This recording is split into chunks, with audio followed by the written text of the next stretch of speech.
La Revolución Mexicana fue el resultado de una serie de exigencias sociales que no podían postergarse y por las que grupos y caudillos en varios puntos del país lucharon a partir de 1910. En cumplimiento a esas exigencias, se redactó la Constitución de 1917, que en su artículo 3 establecía la educación de forma gratuita, obligatoria y laica.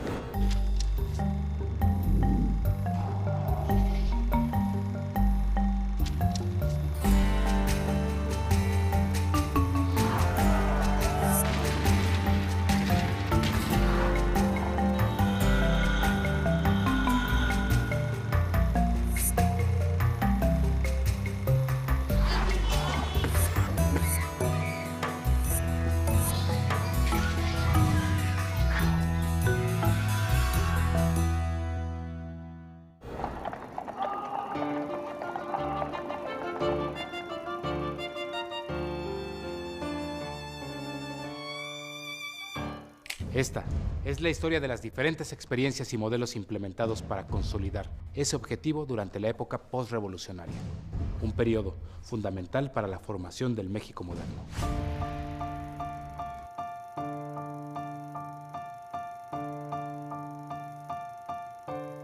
Una vez promulgada la Constitución de 1917, el presidente Carranza emitió leyes y decretos para reestructurar el sistema educativo. Desmanteló la Secretaría de Instrucción Pública y Bellas Artes para que sus funciones quedaran a cargo de los ayuntamientos y gobiernos estatales. Como gobernador de Coahuila, Venustiano Carranza había tenido la experiencia de que la educación funcionaba muy bien en manos de los ayuntamientos y pues apoyó esta moción, ¿no? Esto causó un desastre, por lo menos en el Distrito Federal, porque las escuelas fueron incapaces de sufragar los gastos, porque muchas escuelas cerraron, a los maestros no se les pagaban, hubo una gran huelga de maestros, en fin, esto fue en el Distrito Federal. Hubo otros estados donde la educación funcionó pues de otra manera, ¿no? Fue una medida que tuvo repercusiones negativas y tuvo buenos efectos.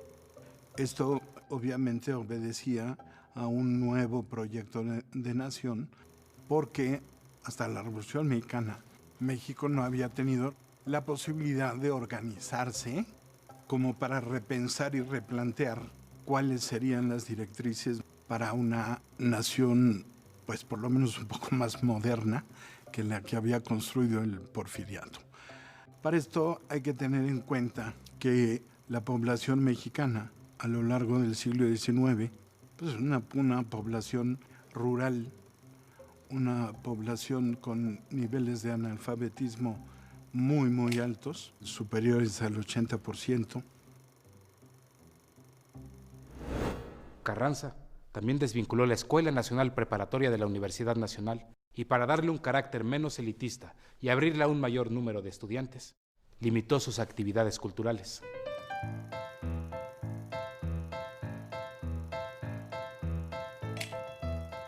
Intenta ser una universidad más práctica, no una universidad con un carácter tan humanista como era la de Justo Sierra.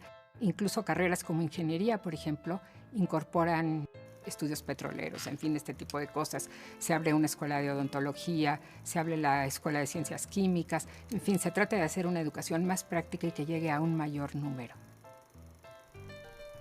Venustiano Carranza fue asesinado en mayo de 1920.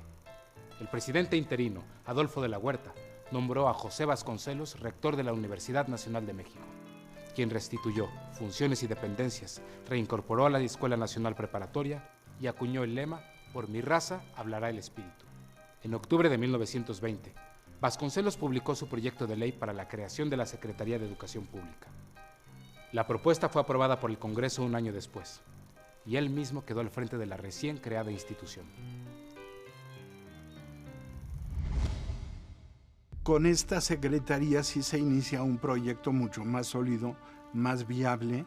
Se empiezan a canalizar recursos cada vez mayores y a cuya iniciativa se deben acciones de la importancia de la cruzada por la alfabetización, en virtud de la cual, que era otra de las lagunas enormes del proyecto educativo, se fueron a preparar maestros para atender a una enorme masa que estaba carente de educación y que no tenían un magisterio preparado para ello. a estos alfabetizadores, a los maestros que voluntariamente salían a buscar a quién alfabetizar, digamos, por un gran temor que había a todo aquello que sonara como una acción federal. Se tenía el recuerdo todavía y bueno, en muchas comunidades, en muchos pueblos aislados, digamos, a lo mejor ni siquiera había llegado la noticia de que ya no había revolución, de que ya no había grupos levantados en armas, de que ya no estaba el gobierno haciendo la leva, que era uno de los grandes temores en el campo, ¿no? Había una gran desconfianza, un gran temor de todo lo que sonara a federal y bueno, no entendían en muchas comunidades, entre muchos grupos, no entendían de qué se trataba esta campaña alfabetizadora y cuando sí lograban los maestros convencer a los grupos de alfabetizarlos, las dificultades eran muchas, ¿no? Los campesinos pues tenían trabajo todo el día, en la noche cuando tenían tiempo para asistir a estas reuniones alfabetizadoras, bueno, no había luz, tenían que improvisar con lámparas de petróleo, con velas, ya estaban muy cansados, en fin, era difícil acceder a los lugares de alfabetización. Yo podría decir que realmente llegaron poco las campañas, como campaña alfabetizadora. La escuela rural, la casa del pueblo, todo esto sí se expandió más, pero ya como campaña, bueno, el resultado incluso fue muy pobre, ¿no?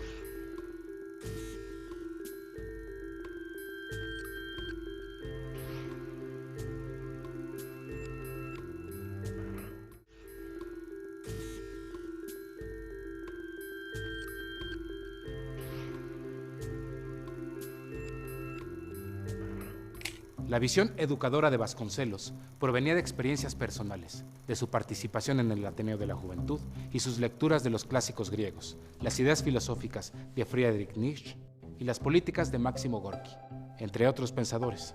Los talleres gráficos de La Nación pasaron a depender de la SEP y se publicaron obras fundamentales de la literatura universal, además de libros técnicos que servirían de apoyo a los docentes.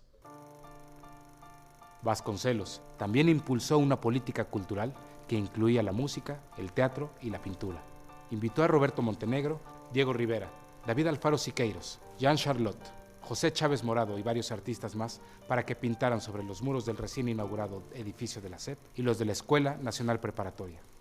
La prensa de la época, cuando se acercó un periodista a hablar con uno de los diputados del Congreso que aprobó en lo general y en lo particular la creación de la Secretaría de Educación Pública y preguntó que qué se podía esperar para las poblaciones indígenas de nuestro país a partir de la creación de la SEP. Y este funcionario contestó, casi literalmente lo voy a citar, pues ahora sí nuestras poblaciones aborígenes podrán finalmente incorporarse a la cultura.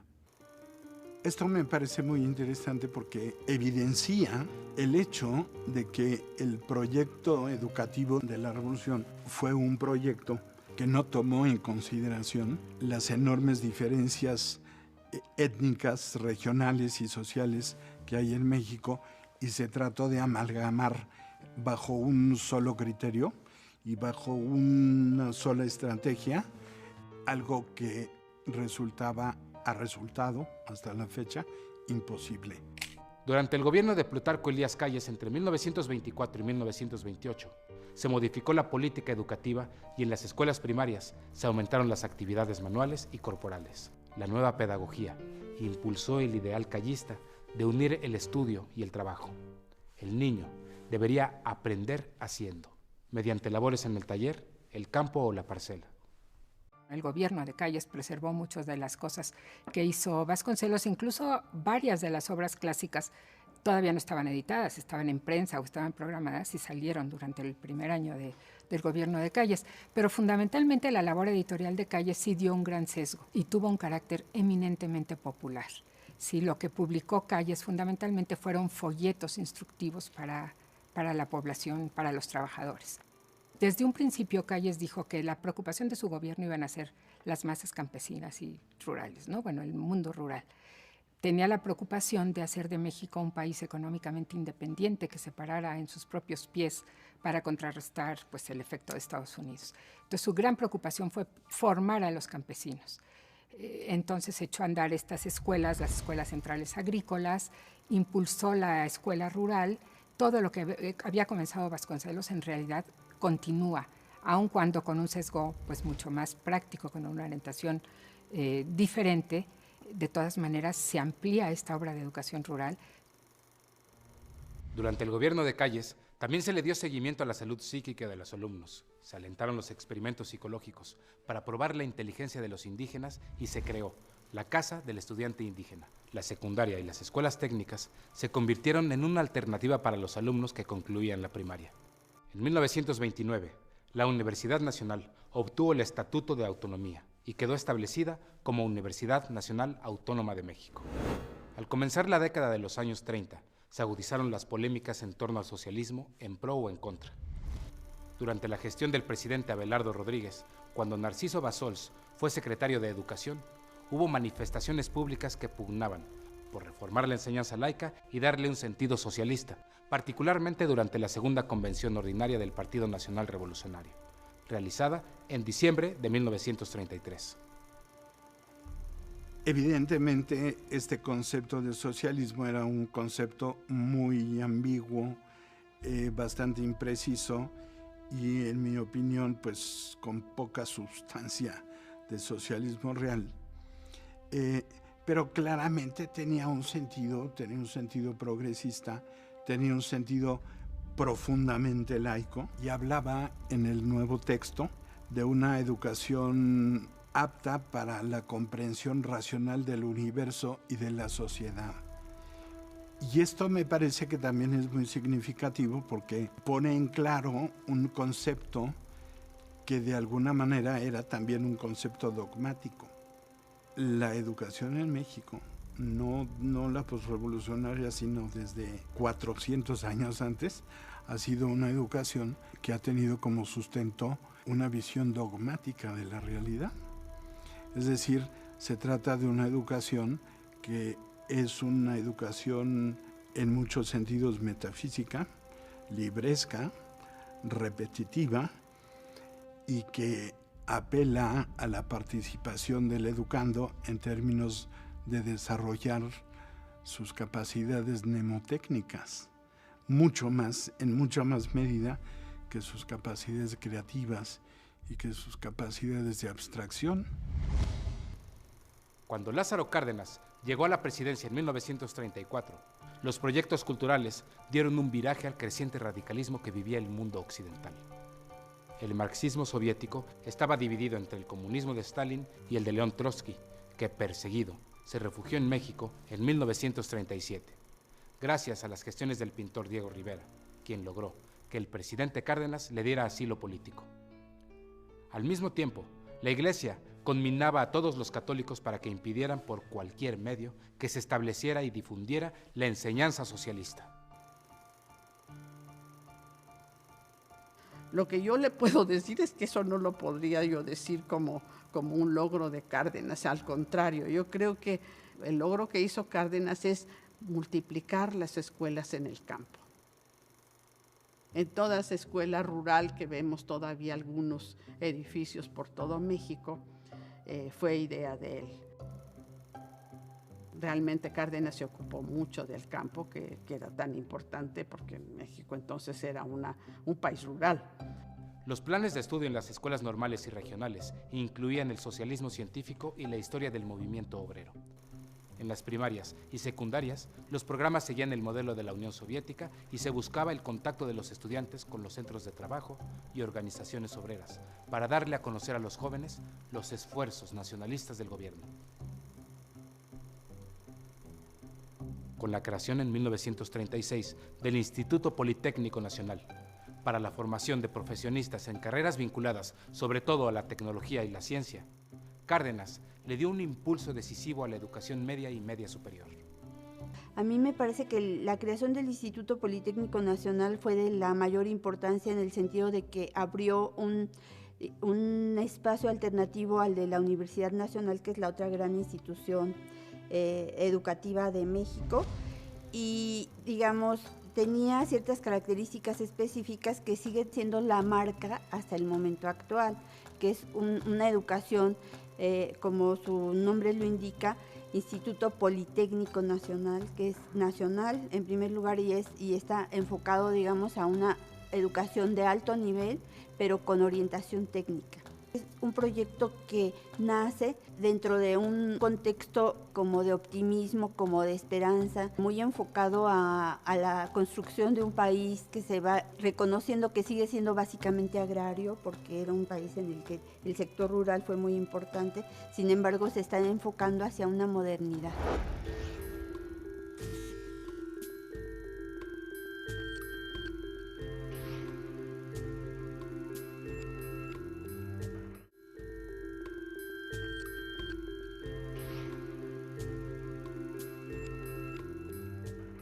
Al momento de su fundación, el Instituto Politécnico Nacional estaba integrado por escuelas de diversos campos que hasta ese momento habían fungido de manera independiente, como la Escuela Superior de Comercio y Administración, fundada en 1890, la Escuela Nacional de Medicina Homeopática, establecida en 1895, la Escuela Superior de Construcción y la Escuela Superior de Ingenieros Mecánicos y Electricistas, fundadas en 1932, y la Escuela de Bacteriología, creada en 1934. Se incorporaron también al IPN las escuelas que comprendían la educación prevocacional y vocacional, correspondientes al nivel medio y medio superior.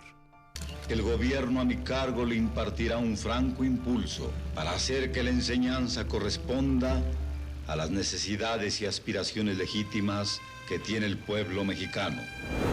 Con la expropiación petrolera se presentó una situación muy particular. Se habían marchado del país la mayoría de los técnicos que trabajaban en las compañías extranjeras y con ello se creaba una oportunidad sin precedente para que la ingeniería se desarrollara y consolidara en México. No está de más recordar la nacionalización petrolera pues iba a requerir de técnicos expertos, porque buena parte de los técnicos que trabajaban en las compañías como el Águila y todas estas, pues no eran mexicanos. Entonces, yo creo que básicamente estos dos elementos, el control directo del Estado por una parte y por otra parte la necesidad y conveniencia de fomentar carreras técnicas, profesionistas técnicos, son las que en el fondo explican la creación del Politécnico. La Universidad Nacional no atendía algunos campos disciplinarios que quedaban bien cubiertos con el Politécnico. A partir de ese momento, se incrementaron notablemente las actividades de exploración y perforación, en las cuales participaron egresados del IPN, particularmente ingenieros y técnicos de la Escuela Superior de Ingeniería Mecánica y Eléctrica y de la Escuela Superior de Ingeniería y Arquitectura.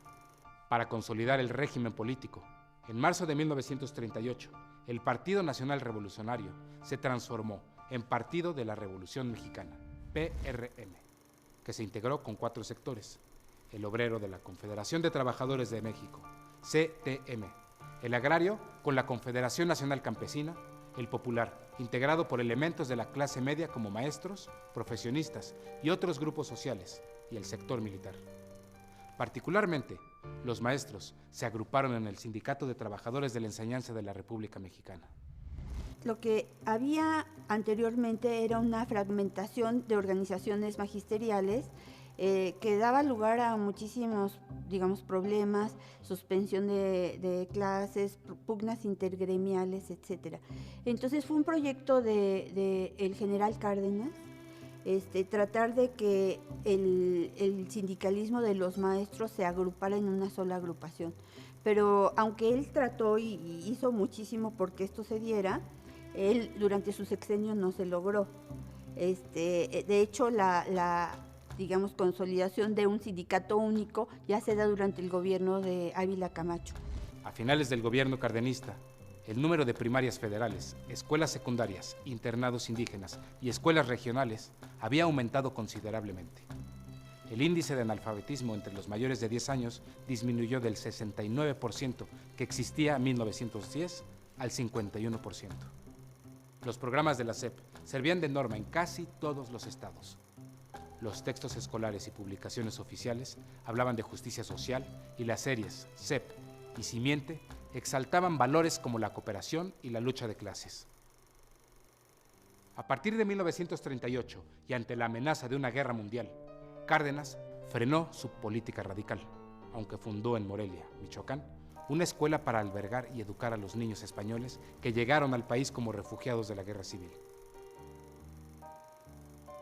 Y la idea de educar al pueblo de México con una visión socialista, que me parece que era una iniciativa en contra de todavía la tradición eclesiástica católica que tenía la educación en México, ¿no? Entonces ahí la idea de una educación científica, de una educación laica y de una educación socialista, bueno, pues era una idea perfectamente coherente con la política cardenista y con ese carácter jacobino que tenía el gobierno de Cárdenas. Pero las circunstancias internacionales cambiaron y el énfasis de la política económica cardenista, que estaba centrada en el sector primario de la economía, en esta coyuntura a la que me referí, pues dio un vuelco y un viraje, y entonces el interés se centró en el sector secundario. En febrero de 1939, Cárdenas creó el Instituto Nacional de Antropología e Historia y nombró al arqueólogo Alfonso Caso como su primer director. Con el tiempo, el INAH se consolidaría como una de las instituciones académicas y científicas más importantes del país. Desde entonces, se ha dedicado a la investigación, conservación y difusión del patrimonio cultural mexicano. Al terminar el periodo presidencial de Lázaro Cárdenas, México era un país mayoritariamente rural con una población aproximada de 20 millones de habitantes, que empezaba a cosechar frutos en su estructura económica y social, pero que todavía vivía momentos de tensión política derivada de las reformas de su gobierno.